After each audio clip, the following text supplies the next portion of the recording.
crecer en fe y amor en Cristo, y la Virgen es parte de nuestra vida. El Santoral, testimonios de fe y vida. Sintonízanos desde www.diocesisdecuautitlán.org.mx o a través de nuestros Facebook Live e interactúa con nosotros todos los viernes de 1 a 2 p.m. Comenzamos. Hola, bienvenidos al Santoral Testimonios de Fe y Vida. Yo soy María Durán y el día de hoy me da mucho gusto, como siempre, estar compartiendo este momento con ustedes y hablarles acerca de los santos que tuvimos en esta semana. Los santos que tuvimos en esta semana son los siguientes: María Auxiliadora, 24 de mayo, que es la advocación de la Virgen María. Ahora sí, Santo Beda el Venerable, el 25 de mayo, San Felipe Neri, el 26 de mayo, San Agustín de Canterbury, el 27 de mayo, San Germán de París, el 28 de mayo, San Maximino Obispo, 29 de mayo, y mañana, 30 de mayo, Santa Juana de Arco. Entonces voy a iniciar hablándoles de María Auxiliadora. La advocación de la Virgen María como María Auxiliadora surge en varios países de Europa desde el año 1030, en Ucrania, Rusia, por haber liberado al pueblo de esta región de las tribus paganas, y cada año del 1 de octubre la empezaron a celebrar. Para 1571, el 7 de octubre, San Pío V consagra ese día a Santa María de la Victoria y del Rosario y la invocación. Entre el pueblo mencionaban que era el día de María Auxiliadora de los cristianos. En Alemania, por otra parte, ante la guerra, la peste y los enfrentamientos religiosos, los católicos de Baviera y del Tirol, sintiéndose protegidos por María Auxiliadora, experimentaron una renovación espiritual. Así que se dieron algunos movimientos de devoción guiados por los padres capuchinos y por la Cofradía de María Auxiliadora, promotora de la nueva devoción mariana. El Papa Pío VII, al salir bien librado de algunos desacuerdos con Napoleón Bonaparte, él, al mantenerse en oración bajo la intercesión de María Auxiliadora, atribuyó aquella liberación propia y de la Iglesia entera a la protección de la Virgen, y en consecuencia instituyó la fiesta litúrgica de María Auxiliadora. Por otra parte, San Juan Bosco en 1815 hace por primera vez la fiesta litúrgica de María Auxiliadora, y a esta advocación la tiene con la frase auxiliadora de los cristianos. Hasta 1862, en plena madurez de San Juan Bosco, cuando éste hace la opción mariana definitiva, le dice al joven salesiano Juan Cagliero: la Virgen quiere que la honremos con el título de auxiliadora. Los tiempos que corren son difíciles y tenemos la necesidad de que la Virgen nos ayude a conservar, a defender la fe cristiana. Don Bosco, entonces, en 1863, comienza la construcción de la Basílica de María Auxiliadora, con apenas un capital muy poco, que ascendía a 40 centavos. 5 años más tarde, consagró el templo ya terminado. En México, el señor Edith Porel, católico comprometido al estar en Turín con el sucesor de Don Bosco, el padre Miguel Rúa, en 1888, recibe el diploma de cooperador salesiano. Y cuando llega a México, invita a sus demás compañeros al círculo católico, y así es que nace el primer grupo de cooperadores salesianos en la Ciudad de México el 22 de junio de 1889. Y para 1892 llegan los primeros salesianos a México con la consigna de difundir la devoción de María Auxiliadora. Y hoy por hoy, la fiesta de María Auxiliadora es celebrada el 24 de mayo aquí en México. Ahora bien, les voy a hablar de Santo Beda el Venerable, que lo tuvimos el 25 de mayo. Beda nació en el año 672 en una modesta familia obrera de Newcastle. Estudió en 2 monasterios benedictinos en Warmont y Harrow. A los 22 años fue ordenado. Sus más grandes virtudes fueron estar atento y en constante aprendizaje, enseñar y escribir. La mayor parte de su obra de escritos tiene su origen y finalidad en la enseñanza. Escribió sobre filosofía, cronología, aritmética, gramática, astronomía y música, siguiendo el ejemplo de San Isidro. San Beda el Venerable, presbítero y doctor de la Iglesia, terminó una de sus obras llamada Historia Eclesiástica Genis Anglorum con esta oración: Te pido, Jesús mío, que me concedís saciar con delicia las palabras de tu sabiduría. Concédeme por tu misericordia llegar un día a ti, fuente de sabiduría, y contemplar tu rostro. Después de haber dedicado la última página de su comentario a San Juan, le dijo al monje escribano: Ahora sosténme la cabeza y haz que pueda dirigir los ojos hacia el lugar santo donde he rezado, porque siento que me invade una gran dulzura. Estas fueron sus últimas palabras antes de morir. Se reconoce que fue un santo bastante inteligente, que a pesar de tener mucho conocimiento en varias áreas importantes, él siempre estuvo consciente de que esa sabiduría y todo ese conocimiento por el que estaba dotado era gracias a Dios y era para servicio de Dios. El siguiente santo es San Felipe Neri, Florencia, Italia, 1515. Es la tierra que ve nacer a San Felipe Neri, reconocido desde pequeño por su gran carisma de bondad y alegría que le hace ganarse el nombre de Felipín el Bueno. Cuando su madre muere, su padre decide enviarlo a la casa de un tío adinerado, quien le heredaría todos sus bienes, pero San Felipe decide abandonar todas esas riquezas porque lo alejaban de Dios, a lo que él le llamaría su primera conversión. Se dio cuenta entonces que era momento de partir, y así fue que decidió ir a Roma, llevando únicamente la ropa que llevaba puesta y confiando mucho en Dios. Al llegar a Roma, obtuvo refugio en el hogar de un paisano suyo de Florencia, el cual solo le dio un pequeño espacio bajo las escaleras y una comida por día siempre y cuando le diera clases a sus hijos.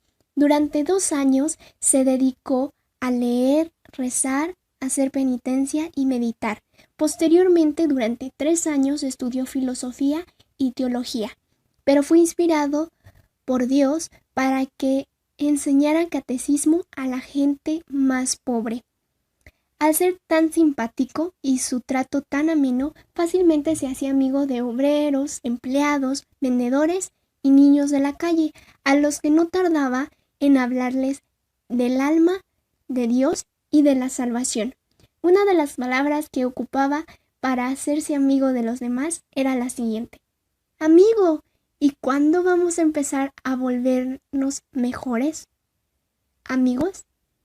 Y de esta forma invitaba a los demás a saber de Dios, de la piedad, que en ocasiones los que quisieran los llevaba a atender enfermos en hospitales de caridad. Durante el día, desde muy temprano, enseñaba catecismo a los niños y atendía a enfermos, pero por la noche se retiraba a un lugar solitario que por lo general eran catacumbas o grandes cuevas subterráneas de Roma, donde se encuentran los antiguos mártires, y ahí pasaba gran parte de la noche. San Felipe Neri oraba fervorosamente al cielo para que se le concediera un gran amor hacia Dios, y en la vigilia de la fiesta de Pentecostés su corazón creció y se le saltaron 2 costillas. Felipe, entusiasmado y casi muerto de emoción, exclamaba: «Basta, Señor, basta, que me vas a matar de tanta alegría». Cuando lo fueron a enterrar, notaron que tenía 2 costillas saltadas y que éstas se habían arqueado para darle puesto a su corazón, que se había ensanchado notablemente. En 1458 fundó una cofradía de hermandad para socorrer a los pobres y para dedicarse a orar y meditar. Con ellos fundó un gran hospital llamado de la Santidad Trinidad y los Peregrinos. A los 34 años todavía era un simple seglar, pero su confesor le aconsejó que él haría mucho bien si se ordenaba sacerdote. Así fue que inició su preparación y se ordenó sacerdote en el año 1551.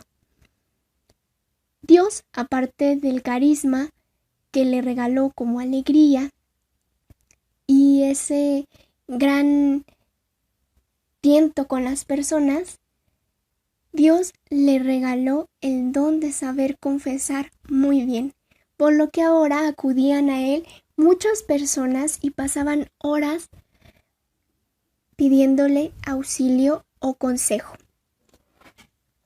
Después de un trabajo constante de gran amor, piedad, alegría e inmenso servicio hacia los demás y su atenta escucha en confesión, logró grandes cosas y conversiones.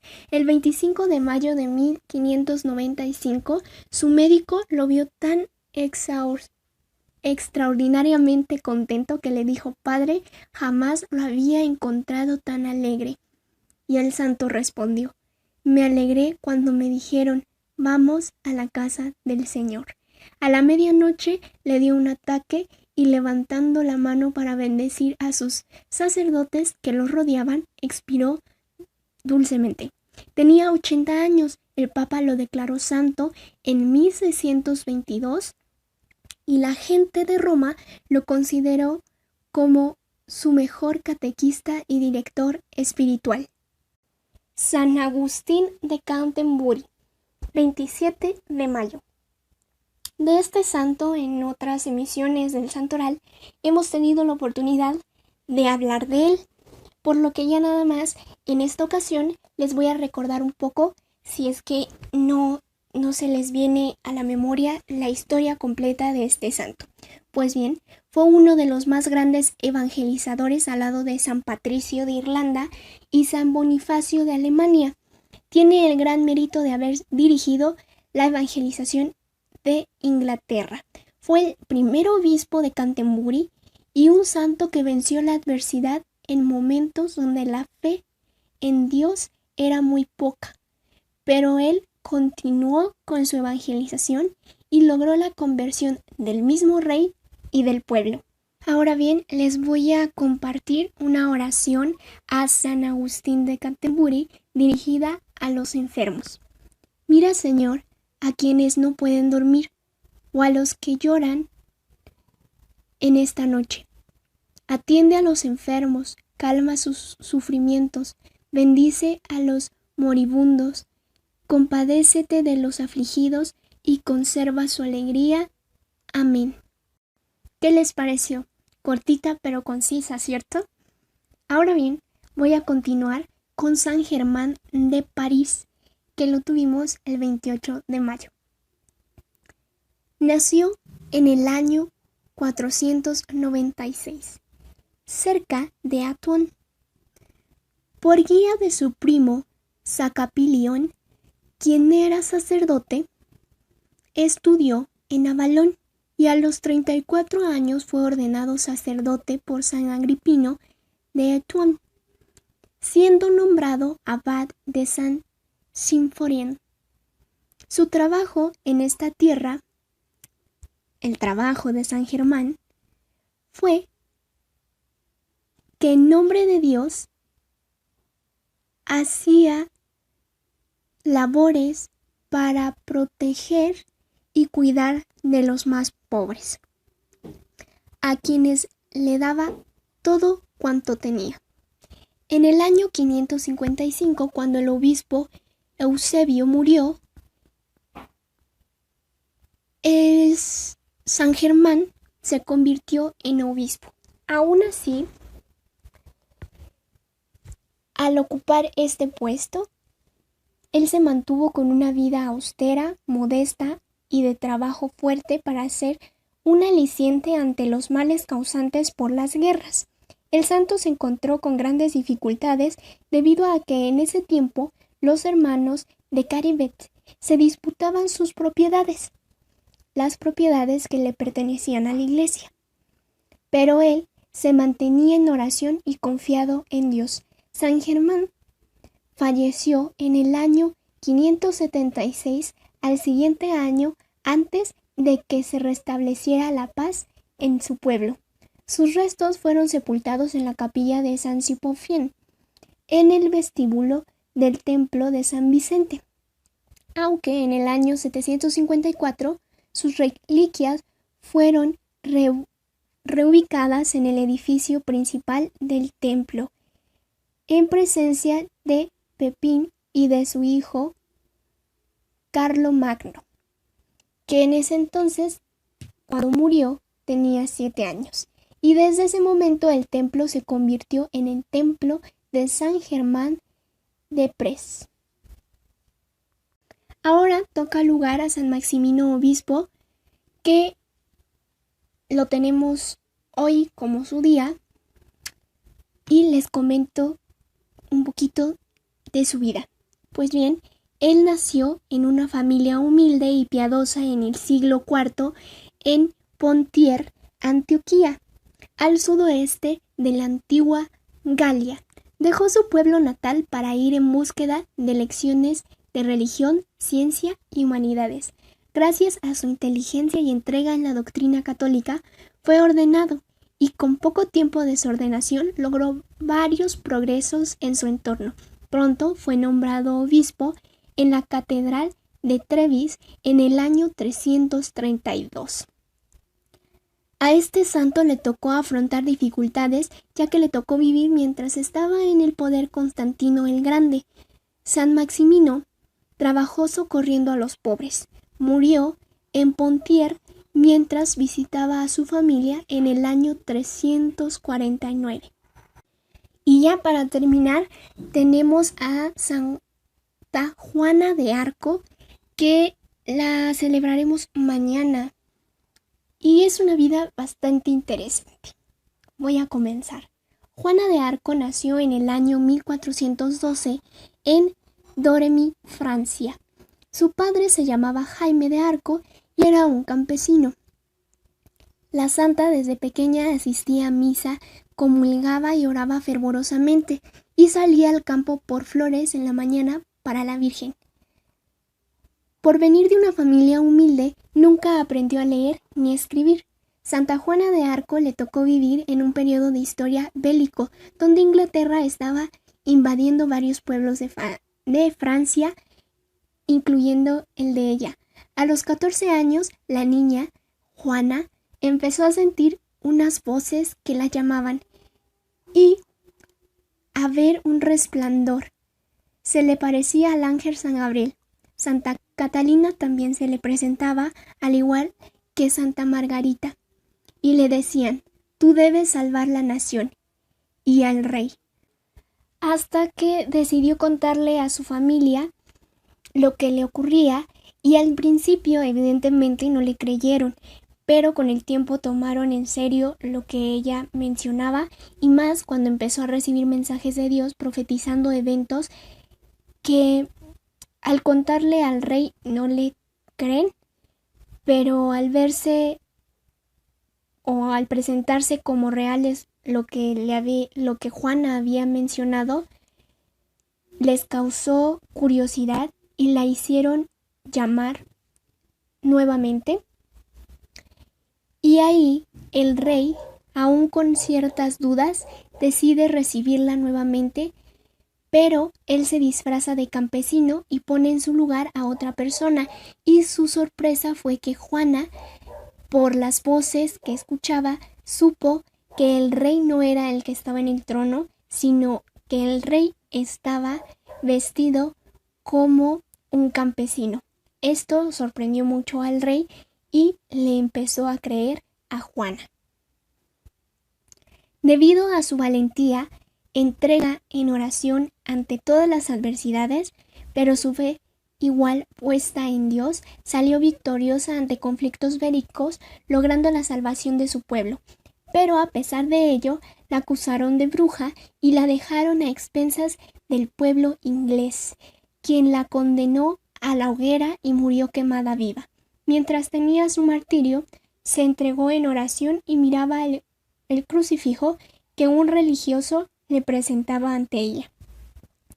Se encomendó al arcángel Gabriel y repitió 3 veces el nombre de Jesús, y así murió, el 30 de mayo de 1431, con tan solo 19 años. Después del acto, varios volvieron a sus casas diciendo: «Hoy hemos matado a una santa».